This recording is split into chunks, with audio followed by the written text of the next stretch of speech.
On a warm, glowing afternoon in the heart of the city, sunlight spilled through the tall glass windows of the prestigious Calderon Hotel, casting sharp reflections across polished marble floors. The grand banquet hall buzzed with confidence, elegance, and the quiet arrogance that often follows people who believe they already know everyone who matters. Yet, among these sharply dressed executives and high-ranking guests, a man named Marcellus Grant stood quietly near the corner, invisible to the very people who depended on him. He arrived early, wearing a slightly worn navy suit and carrying the calm dignity of someone who had learned, sometimes painfully, how to survive judgment.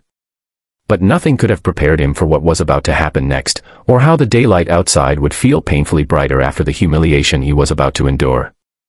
If you believe kindness and second chances still matter in this world, then please take a moment to like, comment, share, and subscribe to Kindness Corner, where stories like this live to remind us that humanity is still worth fighting for.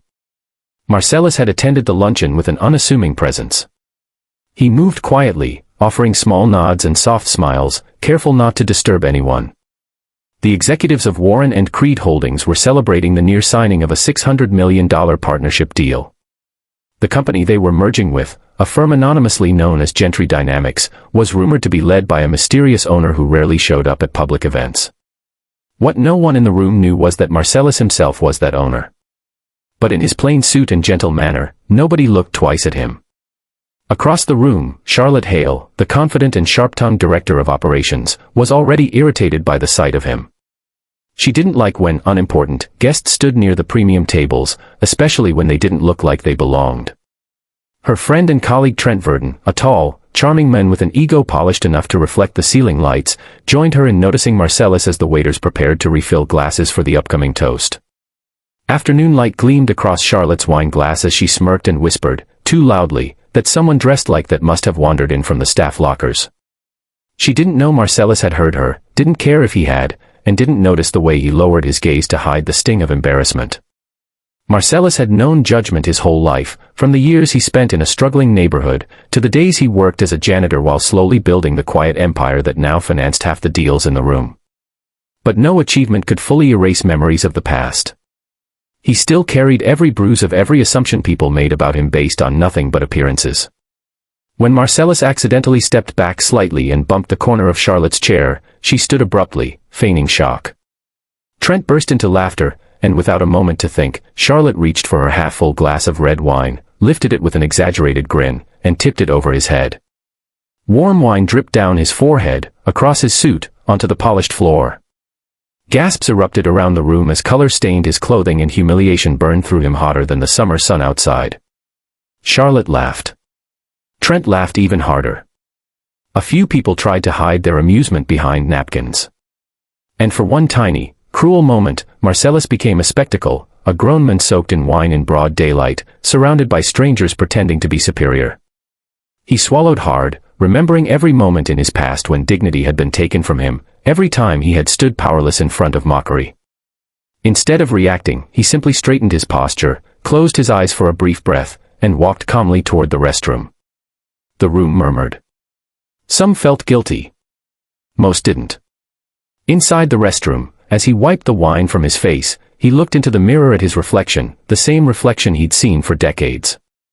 A man who wasn't loud, wasn't flashy, didn't fit into their arrogant mold.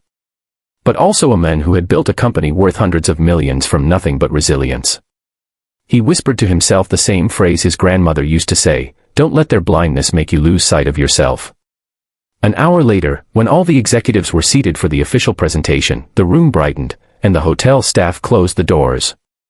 Charlotte and Trent sat confidently in front, unaware that their laughter earlier would soon echo back at them in a way they never expected. The CEO of Warren and Creed, Leonard Bryson, took the stage and cleared his throat.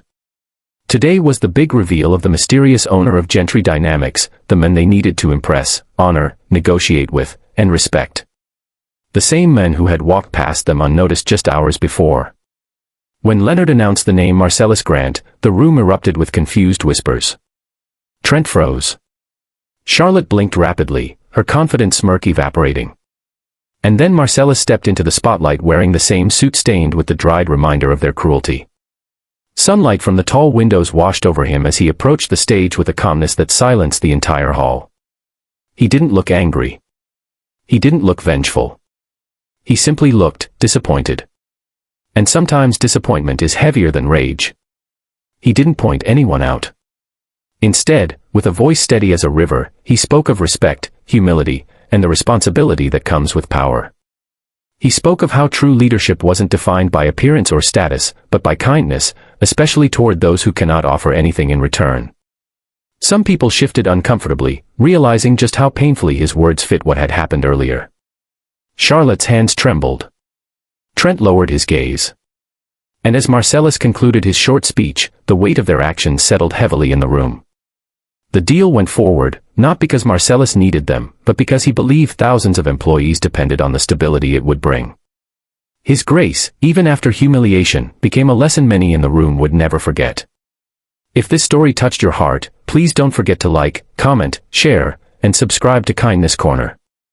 Your support helps us spread more stories that inspire compassion. Before the ending, please take a moment to comment below, what lesson did this story remind you of today?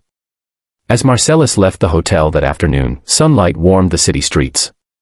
People walked by without knowing the strength it took for him to rise above his past and the cruelty of strangers. But he didn't walk away defeated. He walked away as a reminder that dignity shines brightest in the daylight, especially when the world tries to dim it.